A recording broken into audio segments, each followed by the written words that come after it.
सबसे पहले हमने देखा था कि दर्शनोक्त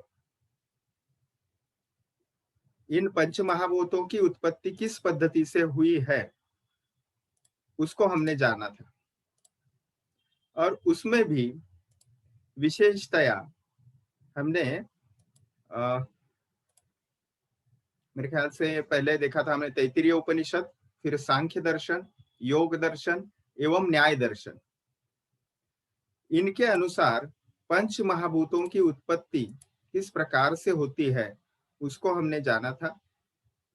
और जैसे 3.2 नंबर पॉइंट है various theories regarding the creation, और उसमें विशेषतः तैत्तिरीय उपनिषद, न्याय वैशेषिक, सांख्य, योग, इनके अनुसार पिछले लेक्चर में हमने पंच महाभूतों की उत्पत्ति किस पद्धति से होती है वो विस्तार से जाना है। आज के लेक्चर में हम उसके आगे की जो थियरीज है, विशेषतः शंकराचार्य के अनुसार पंच महाभूतों की उत्पत्ति किस पद्धति से होती है। तो हमारे सिलेबस में शंकराचार्य ऐसा मुद्दा है उनके अनुसार, तो वही वेदांत दर्शन के प्रवर्तक है जिसे उत्तर मीमांसा दर्शन भी कहा जाता है। तो ये वेदांत दर्शन में से कुछ श्लोक जो है वो आपके सामने अभी प्रस्तुत है। तस्मात् आकाशम उत्पन्नम शब्द तन्मात्र रूपकम स्पर्शात्मकास्ततो वायुः तेजो रूपत्मकम तथा, और चौथा और एक वहां पे श्लोक है। तो ये बिल्कुल वेदांत दर्शन में से वैसे के वैसे श्लोक दिए हैं। इसको आसान शब्दों में हम जानने की कोशिश करेंगे हमारे इस स्लाइड से। तो आपके सामने एक अभी डायग्रामेटिक प्रेजेंटेशन मैंने रखा है। तो वेदांत दर्शन या शंकराचार्य जो प्रस्तुत करते हैं वह सिद्धांत है, उसे पंचीकरण सिद्धांत कहते हैं।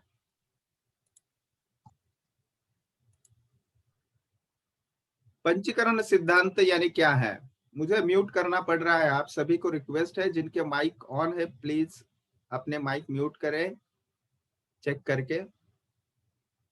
आज कम से कम 4 माइक म्यूट करने पड़े मुझे, ठीक है। सिर्फ क्वेश्चन आंसर के लिए हम आपका माइक म्यूट ऑफ कर सकते हैं, म्यूट ऑन कर सकते हैं, सॉरी ऑन कर सकते हैं। तो मुझे थोड़ी सी परेशानी होती है, लिंक टूट जाता है अगर बीच में कोई व्यत्यय आता है। तो चलिए आगे चलते हैं। मैं पंचीकरण सिद्धांत के बारे में बात कर रहा था। वेदांत दर्शन पंच महाभूतों की उत्पत्ति जो है वो पंचीकरण सिद्धांत के द्वारा बताता है। उदाहरण के तौर पे यहाँ पे आपके सामने पृथ्वी महाभूत लिया है। अगर आप स्लाइड्स देख पा रहे हैं, मोबाइल में भी आप देख सकते हो, इसलिए मैं ज्यादा से ज्यादा मोटा फॉन्ट रखने की कोशिश करता हूँ। पृथ्वी महाभूत की उत्पत्ति आपके सामने डायग्रामेटिकली प्रेजेंट है। तो पंचीकरण सिद्धांत यानी हर एक महाभूत है, कोई भी हो, आकाश हो, वायु हो या पृथ्वी हो, वह 5 महाभूतों से बना हुआ है। यानी गंध तन्मात्रा, रस तन्मात्रा, रूप तन्मात्रा, स्पर्श तन्मात्रा, शब्द तन्मात्रा। तो एक पंचमांश या 1/5 पार्ट ये वेदांत दर्शन में नहीं है लिखा हुआ, ये मैंने आपके समझने के लिए प्रस्तुत किया है सामने। तो ये मिश्रीकरण उनका होता है और हर एक महाभूत जो है वो बनता है अपने खुद के अंश और अन्य 4 महाभूतों के अंश। अब देखिए, इसका हमें यहाँ पे स्पष्ट हमें यह निर्देश नहीं मिलता कि फिर पृथ्वी कैसे बनती है या आकाश कैसे बनता है, इसके उत्तर हमें नहीं मिलते। लेकिन ये पंचीकरण सिद्धांत के अनुसार, फॉर सपोज अगर पृथ्वी महाभूत का उदाहरण ले तो एक पंचमांश भाग या 1/5 part of every mahabhuta, and then it is formed like that. So 1/5 part is just to explain you here given by me. 1/5 part ऐसा मूल वेदांत दर्शन में उल्लेख नहीं है। लेकिन पंचीकरण यानी मराठी भाषेत सांगायचं तर 5ही महाभूतांच्या अंशांची म्हणजेच सूक्ष्मभूत ऐसा शब्द प्रयोग वो करते हैं। सूक्ष्मभूत या तन्मात्रा का मिश्रण होता है, मराठी भाषेत सांगायचं तर सरमिसळ होते आणि ते महाभूत तयार होते। आता त्यातून पृथ्वीच तयार होते का, आकाशच तयार होतं का, याचं उत्तर आपल्याला त्यामध्ये स्पष्ट मिळत नहीं। उसका उत्तर स्पष्टता वेदांत दर्शन में नहीं मिलता। आगे जाते हैं। अब ये उत्तर जो है लॉजिकली जो पंचीकरण सिद्धांत में रह गया था, तो आयुर्वेद के अनुसार जो पंचमहाभूतों की उत्पत्ति है उसमें हमें स्पष्ट इसका उत्तर मिल जाता है। अगर आयुर्वेद का पंचमहाभूतों की उत्पत्ति आपको समझाए तो उसमें आप समझ सकते हैं बहुत आसान शब्दों में। मैं आपको यहाँ स्पष्ट करता हूँ। बहुत आसान शब्दों में आप समझ सकते हैं कि एक तो पंचीकरण सिद्धांत वहां पे है और व्यपदेशस्तु भूयसा ये दूसरा सिद्धांत है। तो ये दो सिद्धांत समझने की आवश्यकता होती है आयुर्वेद के अनुसार पंच महाभूतों की उत्पत्ति कैसे होती है वो सीखने के लिए या समझने के लिए। ठीक है, तो पंचीकरण सिद्धांत क्या है? तो कोई भी महाभूत हो, यहाँ पे उदाहरण हमने फिर पृथ्वी महाभूत का लिया है, कोई भी महाभूत हो वो खुद के अंश तन्मात्राएं और अन्य की चार की तन्मात्राएं उनके मिश्रण से बनता है। ये पंचीकरण सिद्धांत है वेदांत दर्शन का या उत्तर मीमांसा दर्शन का। अब आयुर्वेद ने अपना व्यपदेशस्तु भूयसा ये सिद्धांत रखा, तो इससे हमें उत्तर मिलता है कि इससे पृथ्वी महाभूत बनता है या आप महाभूत बनता है। वो क्यों बनता है, उसे आप महाभूत क्यों कहा जाता है, पृथ्वी महाभूत क्यों कहा जाता है, इसका उत्तर हमें व्यपदेशस्तु भूयसा नाम से मिलता है, इस सिद्धांत से मिलता है। अब उसको समझेंगे व्यपदेशस्तु भूयसा। ये नेक्स्ट स्लाइड दिखा दो, फिर इस स्लाइड पे आएंगे हम। अब ये व्यपदेशस्तु भूयसा सिद्धांत क्या है? इसी नाम से अष्टांग हृदय सूत्रस्थान 90वें अध्याय में ये सिद्धांत प्रस्तुत है। आपको भी आगे अष्टांग हृदय में इसको सीखना है। तो ये आयुर्वेद का सिद्धांत है पंचभूतात्मकम तत्तु। यहाँ महाशब्द नहीं है। एक विद्यार्थी ने पिछले लेक्चर में भूत और महाभूत का प्रश्न पूछा था, तो यहाँ पे भूत शब्द है। देखिए, क्योंकि मनुष्य शरीर में मनुष्य शरीर के बारे में चर्चा हो रही है, तो जो भी मनुष्य शरीर में है वो कैसे है? तो वह है पंचभूतात्मक। या पृथ्वी ग्रह के बारे में भी बात करें तो वह है पंचभूतात्मक। हर कोई वस्तु इन पांच महाभूतों से ही बने हैं।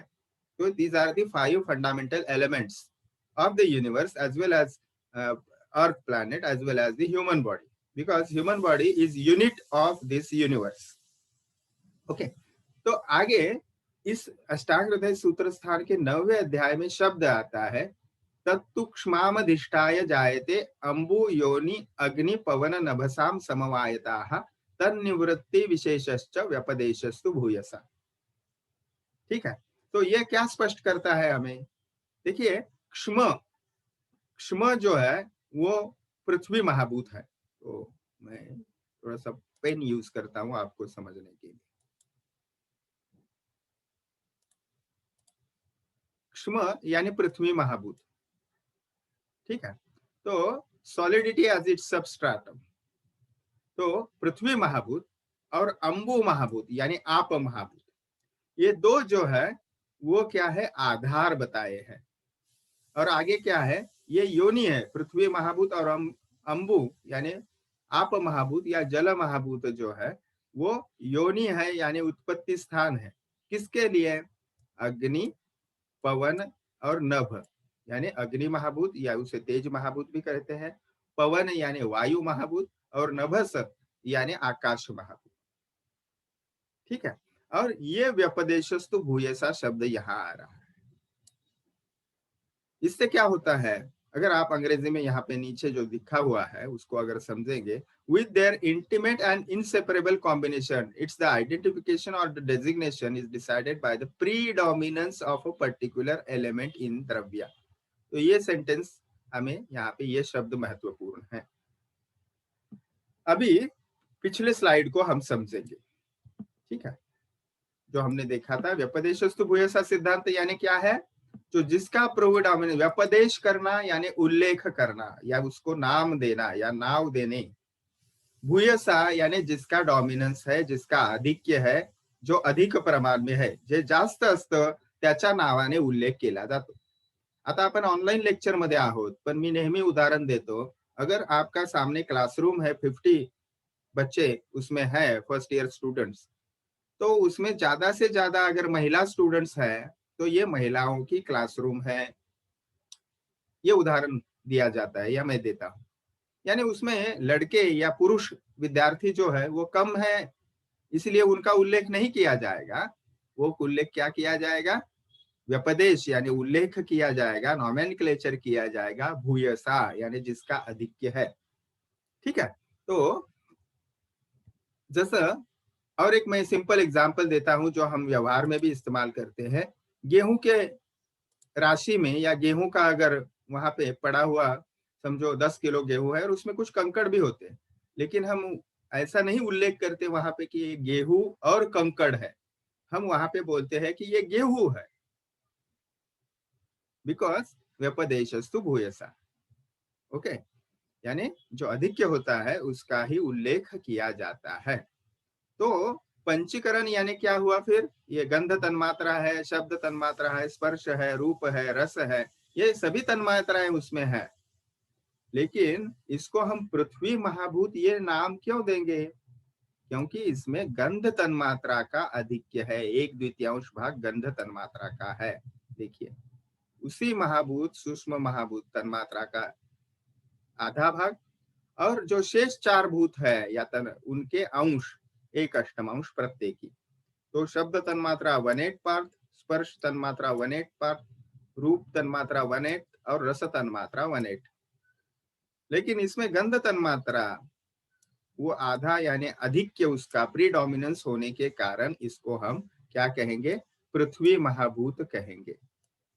तो ये आयुर्वेद का सिद्धांत है और उन्होंने पंच महाभूतों की उत्पत्ति पंचीकरण एवं व्यपदेशस्तु भूयसा सिद्धांत इन दोनों के द्वारा बताई है।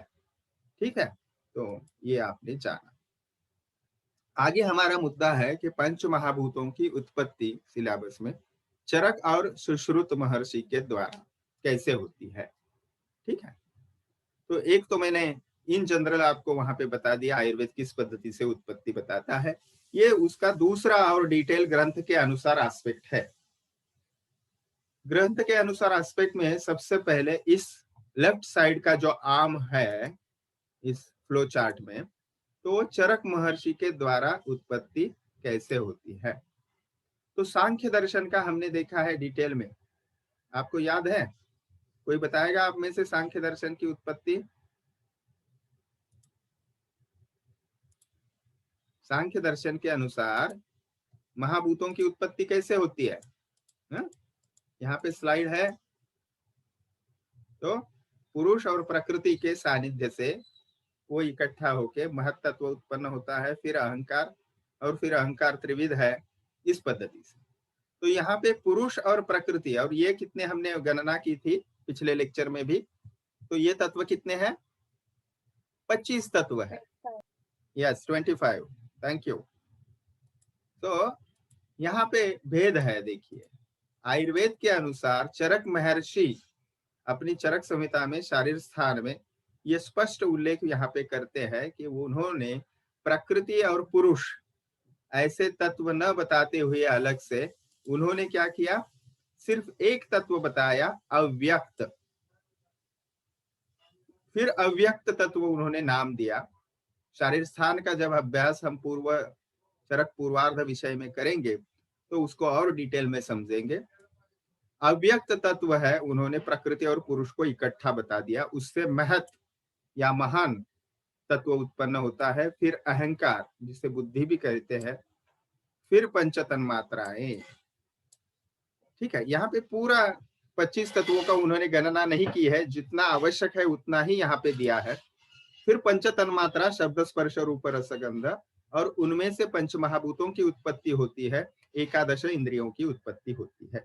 ठीक है, तो ये 11, ये पंच महाभूत 5, ये पंचतन मात्राएं 5 हो गए 21, और ये 3, ऐसे 24 तत्व है। ठीक है, आपको गिनाऊं, आपको ध्यान में आएंगे। ये अव्यक्त तत्व, फिर महत तत्व, फिर अहंकार, फिर ये 5 तन्मात्राएं हो गए टोटल 8। ठीक है, फिर उससे पंच महाभूत बने। ओके, पंच महाभूत फिर टोटल हो गए 13, और फिर ये एकादश इंद्रिय। एकादश यानी क्या? 11, यानी पंच ज्ञानेन्द्रिय, मन और पंच कर्मेंद्रिय। तो ये हो गए 13 + 11, टोटल हो गए 24। कभी कभी प्रश्न पूछा जाता है कि चतुर्विंशति तत्वात्मक पुरुष आपको चरक शारीर रचना शारीर विषय के प्रथम या फर्स्ट पेपर में ये थोड़ा बहुत पोर्शन है, वहां पे भी आपको ये अंश जो हम अभी देख रहे हैं वो उपयोगी रहेगा।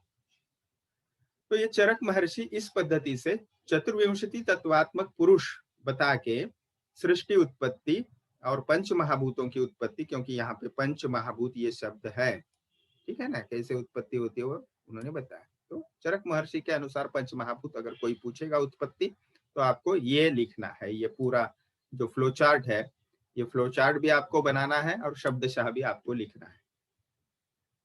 उसके बाद सुश्रुत संहिता के अनुसार भी वहां पे हमें स्पष्ट ग्रंथ में या अपने सिलेबस में ये पॉइंट आया है कि सुश्रुत संहिता के अनुसार भी आपको पंच महाभूत उत्पत्ति आनी चाहिए। तो ये क्या है, सुश्रुत महर्षि अपना खुद का कुछ अलग जो है वो मत प्रस्तुत करते हैं यहाँ पे, और वो करते हैं एक श्लोक के माध्यम से। वो मैंने यहाँ पे नहीं लिखा है क्योंकि कुछ कुछ बच्चों को श्लोक बार बार बोलना या बताना वो ठीक नहीं लगता, इसीलिए हम दूसरे वर्ष में मात्र इसका प्रचुर मात्रा में प्रयोग करने वाले हैं या संहिताओं में से ही सीखने वाले हैं। तो अब इस पद्धति से सुश्रुत महर्षि वहां पे षट कारण बताते हैं, इसको भी षट कारण कोई कोई बोलता है। और जो हमने चरक सूत्र स्थान प्रथम अध्याय में देखे वहां पे सामान्यम च विशेषम च, ये 6 हमने कारण वहां पे देखे, तो उनको भी षट कारण बोलते हैं। और सुश्रुताचार्य षट कारण शब्द से, षट कारण शब्द प्रयोग सुश्रुताचार्य जी ने उपयोग नहीं किया है। वो तो सिंपल एक श्लोक बताते हैं, स्वभावम ईश्वरम कालम यदृच्छा नियतिम तथा परिणामंच मन्यन्ते प्रकृतिम पृथ्वीदर्शिनाः। तो स्वभाव जो यहाँ पे देखिए गणना किया है, एक ईश्वर, काल, यदृच्छा, नियति और परिणाम, ये 6 कारण होने से इसको षट कारण बोलते हैं। और कारण किसके, इस सृष्टि उत्पत्ति के, पंचमहाभूतों की उत्पत्ति।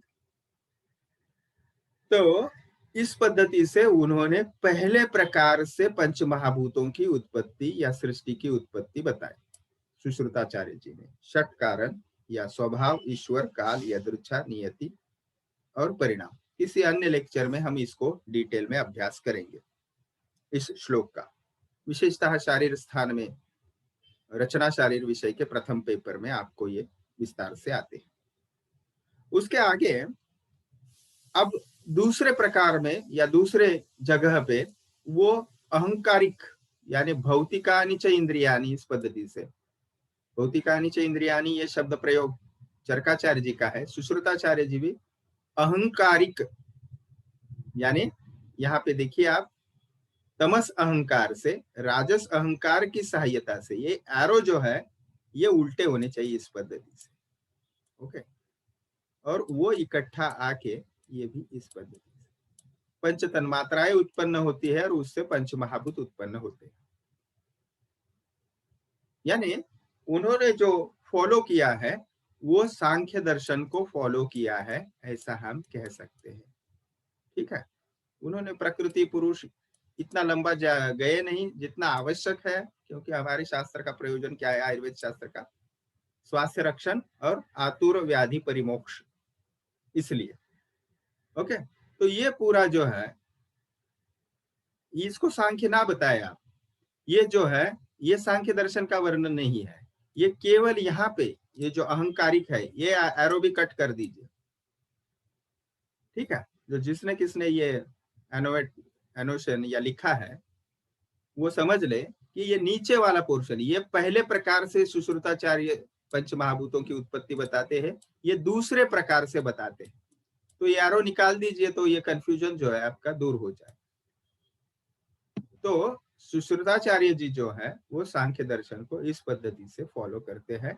वो सात्विक, राजस और तामस अहंकार बोलते हैं, और उसमें से तामस अहंकार से राजस अहंकार की सहायता से पंच तन्मात्राएं उत्पन्न होती है और पंच तन्मात्राएं से पंच महाभूत उत्पन्न होते हैं, ठीक है।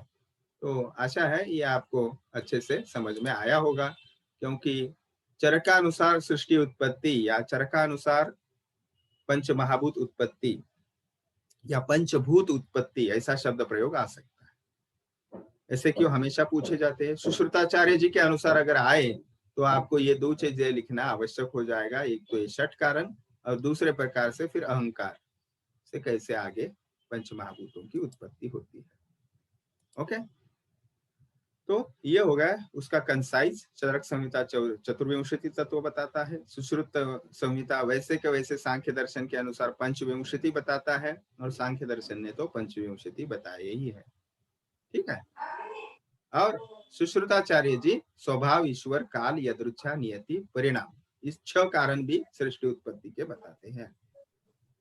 अगर आपको अभी आप कॉलेज में नहीं हो, अपने घर से ये बता रहे हो, सॉरी सीख रहे हो, तो आपको शायद ये टीका उपलब्ध नहीं होगी, लेकिन सुश्रुत शारीरस्थान के ऊपर डॉक्टर घानेकर जी की बहुत ही प्रसिद्ध टीका है। तो ये प्रसिद्ध टीका जो है वो आपको ये विषय जो है मैंने अभी समझाया आपको बहुत अच्छे से वो आपको ध्यान में आएगी। वो षट कारण जो है वो विस्तार से बताए। तो चरक संहिता 24 तत्व, ये पक्का ठान लीजिए। सुश्रुत संहिता 25 तत्व, यानी उन्होंने सांख्य दर्शन को वैसे के वैसे फॉलो किया है। और सांख्य दर्शन खुद तो हमने इसको आज तक 3-4 बार देख चुके हैं, वो है पंचविंशति तत्वात्मक पुरुष। Okay, so let's go for the next topic. अब आगे जो 3.2 में ही पंच महाभूत या पंचभूतों की उत्पत्ति विविध ये जो शास्त्र है इनके द्वारा हमने देखी, उसके बाद एक मुद्दा आता है लक्षण एंड क्वालिटीज ऑफ ईच भूत, यानी पृथ्वी महाभूत फॉर एग्जाम्पल, उसका लक्षण यानी उसकी व्याख्या और उसके गुण क्या है, क्वालिटीज क्या है। ठीक है, तो लक्षण और उनके गुणों का यहाँ पे हमें चर्चा करनी है। अब लक्षण जो है ये आपके सामने जो लिखे हैं वो बहुत सिंपल है। ये सभी श्लोक बिल्कुल 2-3 शब्दों के हैं, इसको कंठस्थ कर लीजिए। इस पीपीटी का आपने स्क्रीनशॉट ले लीजिए। तत्र गंधवती पृथ्वी, शीत स्पर्शवत् तापः, उष्ण स्पर्शवत् तेजाः, रूप रहित स्पर्शवान वायुः, शब्द गुणकम आकाशम तच्च एकम विभु नित्यम च। तो पृथ्वी महाभूत क्या है? तो ये शब्द जो है आपके सामने अभी तर्क संग्रह में से मैंने केवल लिए हैं। वैशेषिक दर्शन में ये शब्द आता है पृथ्वी के बारे में, पृथ्वीत्व जातिमत्वम पृथ्वीत्वम। वैशेषिक दर्शन क्या है? ये कणाद महर्षि ने लिखा हुआ वैशेषिक दर्शन का आधार ग्रंथ है। तर्क संग्रह क्या है? ये मुख्यतः न्याय दर्शन का, और उत्तर काल में उसकी निर्मित हुई अन्नम भट्ट जी ने की है। तो ये वैशेषिक दर्शन का भी आधार ग्रंथ माना जाता है। तो तर्क संग्रह न्याय और वैशेषिक दर्शन का आधार ग्रंथ है। और न्याय वैशेषिक दर्शन क्या है? एक दूसरे के मित्र दर्शन है। ठीक है, तो तत्र गंधवती पृथ्वी, यानी गंध गुण जिसमें है प्रधानता से, ये शब्द वहां पे अपेक्षित है, या जिसका गंध विशेष गुण है उसको पृथ्वी कहेंगे। देखिए, विशेष गुण, असाधारण गुण, ठीक है, प्रधान गुण, ये सभी सिनोनिम्स है एक दूसरे के लिए। ये गंध प्रधान गुण आप में, तेज में, वायु और आकाश में नहीं होता, वो केवल और केवल पृथ्वी में होता है। जैसे हमने उत्पत्ति के वक्त भी देखा है, अगर आपको है याद में, देखिए आयुर्वेद के अनुसार जो हमने, ये अगली स्लाइड से हमारी, मैं पीछे जाना चाहता हूँ, कहाँ गया मेरा? यस, यहाँ पे हमने देखा इसमें प्रधान क्या है? पृथ्वी महाभूत में गंध है। तो इसीलिए तत्र गंधवती पृथ्वी, गंध गुण जिसमें प्रधान होता है उसको पृथ्वी कहते हैं। अब वैशेषिक दर्शन का व्याख्या कैसे बताते हैं? तो पृथ्वीत्व जातिमत्वम पृथ्वीत्वम। अब जाति यानी क्या है? जाती यानी मराठी भाषेत जात म्हणतो आपण, ती नव्हे। ओके, कोणी वेगवेगळ्या जाती कास्ट असतात त्या अर्थाने नव्हे। या ठिकाणी जाती याचा अर्थ group, certain they are having similar properties or appearance, and all those things are called as a jati. So पृथ्वीत्व जाति की कुछ अपनी गुणधर्म है उससे समवाय संबंध से रहने वाला जो द्रव्य है उसको पृथ्वी कहते हैं। जैसे गंध गुण है, और गंध गुण पृथ्वीत्व जाति से समवाय संबंध रहता है, इसलिए गंध गुण जिसमें रहेगा उसमें पृथ्वी महाभूत प्रधानता से है, या वह पृथ्वी है। ये हो गई पृथ्वी की व्याख्या। वैसे ही आपकी आप समझ लीजिए, आप महाभूत क्या है? तो जिसमें शीत स्पर्शवत्यापा, जिसका शीत स्पर्श है उसको आप महाभूत कहते हैं। शीत यानी थंड, मराठी भाषेमध्ये ठंडा, हिंदी में। तो जिस द्रव्य में स्पर्श उसका शीत या ठंडा रहता है उसको जल कहते हैं। अब अगर इसको आप महाभूत को जल भी कहते हैं तो आप शब्द जो बना है वो संस्कृत भाषा की दृष्टि से अप और स्त्रीलिंगी और बहुवचनी है, तो इसीलिए इसको आप कहते हैं। तो ती पाणी असं म्हणायला पाहिजे खरं तर। एनिवे, जल महाभूत या जलभूत हम समझेंगे। अब वैशेषिक दर्शनकार उसकी व्याख्या बताते हैं, जलत्व जाति से समवाय संबंध से रहता है उसको आप महाभूत कहते हैं। ठीक है, तो तर्क संग्रह उसका विशेष गुण बताते हैं।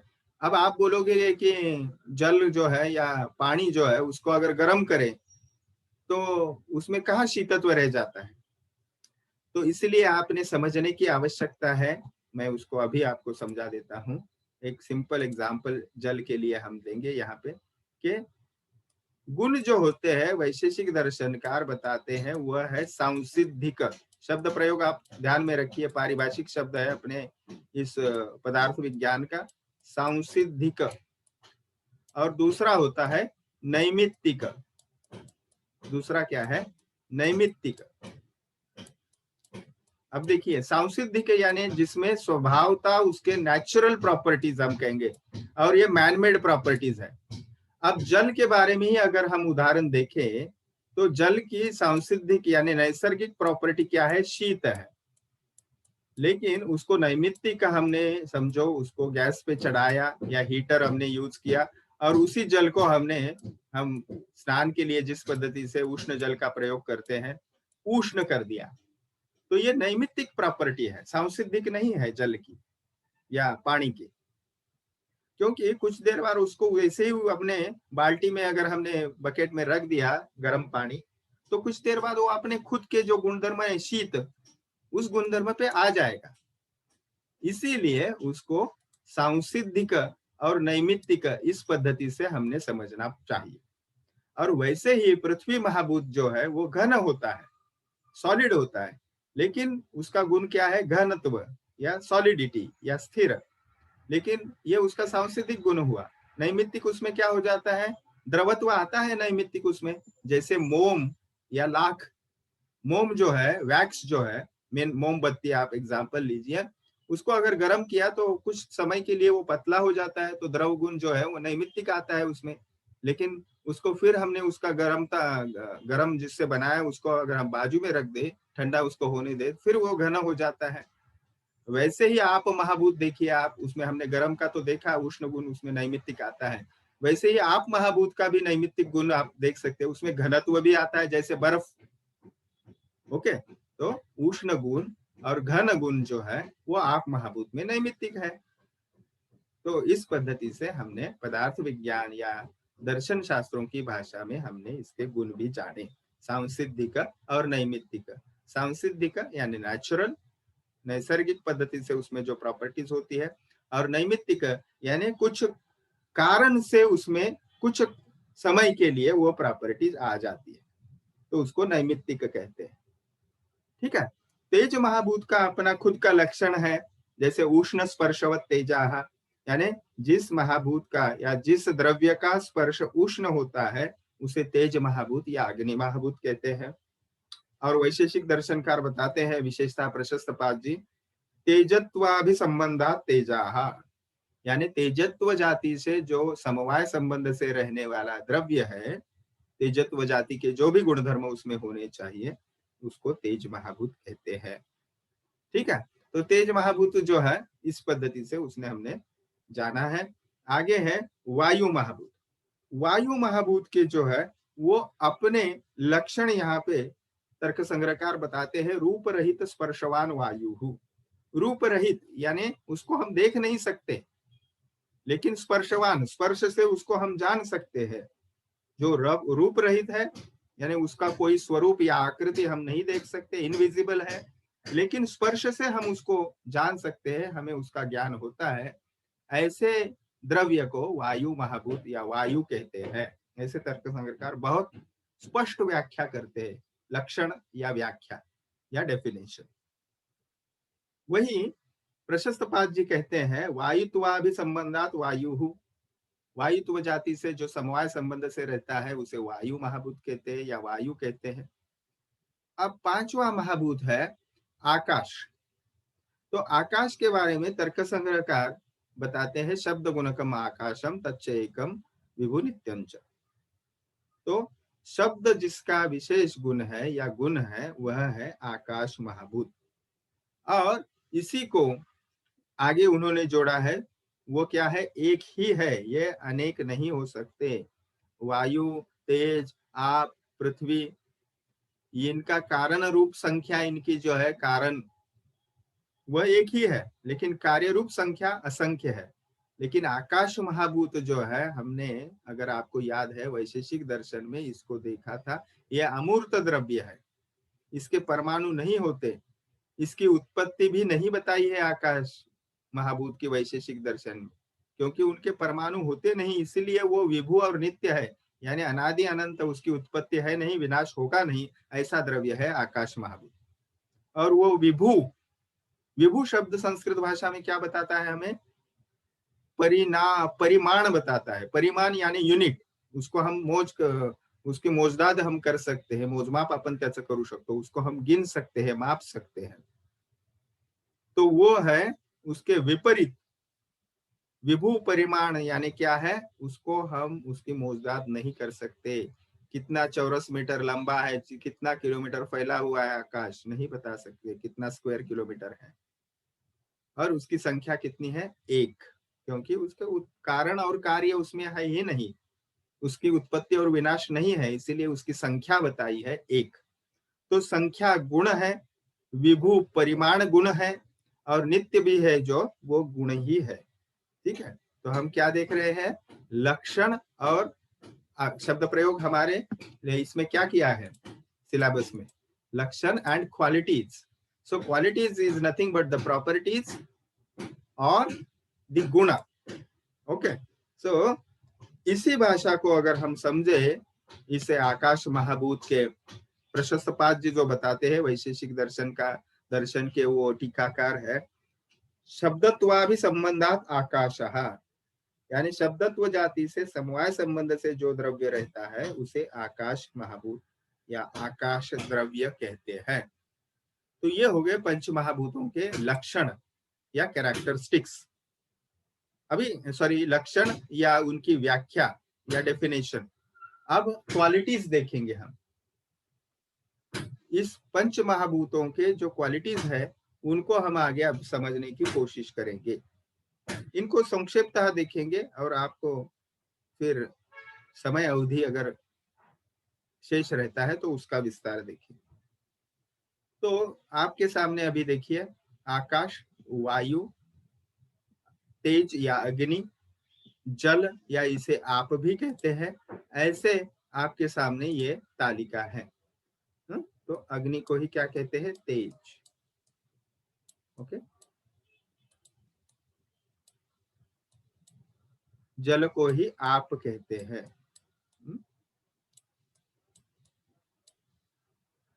अब आकाश का क्या है, अप्रतिघात। वायु का क्या है, चल। तेज का क्या है, उष्ण। जल का क्या है, द्रव। और पृथ्वी का क्या है, खर। तो खर द्रव सॉरी खर द्रव चरोष्णत्वम भूजलानील तेजसाम आकाशस्य अप्रतिघातम दृष्टम लिंगाणि यथाक्रमम्। ये श्लोक जो है वो आप कंठस्थ कर दीजिए। चरकोक्त पंच महाभूतों के गुण या असाधारण गुण या स्पर्शनेन्द्रिय गोचर गुण, यानी केवल स्पर्श से हम जिसको जान सकते हैं, ऐसे पंच महाभूतों के ये गुण जो है वो हमें बताते हैं। तो आकाश यानी अप्रतिघात। अब अप्रतिघात को आप कैसे समझेंगे? अप्रतिघात यानी अड़थड़ा नसने, आपको कोई ऑब्स्ट्रैकल बीच में नहीं आएगा। तो हम तो अभी सामने नहीं है, फिर भी मैं आपको वीडियो ऑन करके एक उदाहरण उसका देता हूँ। आशा है आप सब लेक्चर को जुड़े हैं। तो मैं अभी मेरा हाथ जो है वो यहाँ से, देखिए यहाँ से यहाँ घुमा रहा, ठीक है। तो इसमें कोई भी ऑब्स्ट्रैकल नहीं है, इसलिए मैं आसानी से ये मेरा हाथ जो है वो घुमा सकता हूँ। लेकिन समझ लीजिए यहाँ आ गया एक ऑब्स्ट्रैकल, ये मैंने हैंडसेट बीच में लिया, तो ये हाथ मैं अगर ऐसे घुमाता हूँ तो ये ऑब्स्ट्रैकल बीच में है, इसीलिए मेरा हाथ आगे नहीं जाएगा। ओके, ऑब्स्ट्रैकल यहाँ पे वो अडथळा त्याला आला, यानी यहाँ पे आकाश महाभूत नहीं है, आकाश भूत नहीं है, यहाँ पे और कोई सॉलिड चीज है, यानी उसको प्रतिघात हुआ। तो प्रतिघात न होना यही आकाश महाभूत का कैरेक्टर है या कैरेक्टरिस्टिक है। ध्यान में आया आपको? आशा है आपको ये बात समझ में आ रही होगी। ओके, तो ये अप्रतिघातत्व है। बहुत लोगों को परेशान करता है ये प्रश्न कि अप्रतिघातत्व है क्या?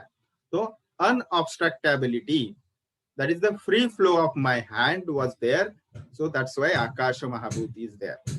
अगर उसको कोई ऑब्स्ट्रैकल आता है, कोई प्रतिघात होता है, अडथळा येतो, तर त्या ठिकाणी आकाश महाभूत नाही। तो ये है, उसको क्या कहते हैं? अप्रतिघात। ये जो शब्द मूल श्लोक में आया है वो आकाश का लिंग यानी लक्षण है, यानी उसका गुण है, विशेष गुण है, इसको विशेष गुण भी कहते हैं। अब वायु महाभूत का क्या है? चलत्व। वायु महाभूत का क्या है? चलत्व यानी मोबिलिटी। ओके, सो ये हमेशा फ्लोइंग रहता है, हवा एक जगह पे नहीं रहती। तेज महाभूत क्या है? उष्ण है, तो उष्णता के बिना वो नहीं रह सकता, उष्णता उसका विशेष गुण है, उष्णता, हीट। जल महाभूत लिक्विड है, अगर उसको हम बर्फ जैसा ठोस बना भी दें तो कुछ समय के लिए नैमित्तिक है। सांसिद्धिक उसका गुण क्या है, कैरेक्टरिस्टिक क्या है? द्रवत्व यानी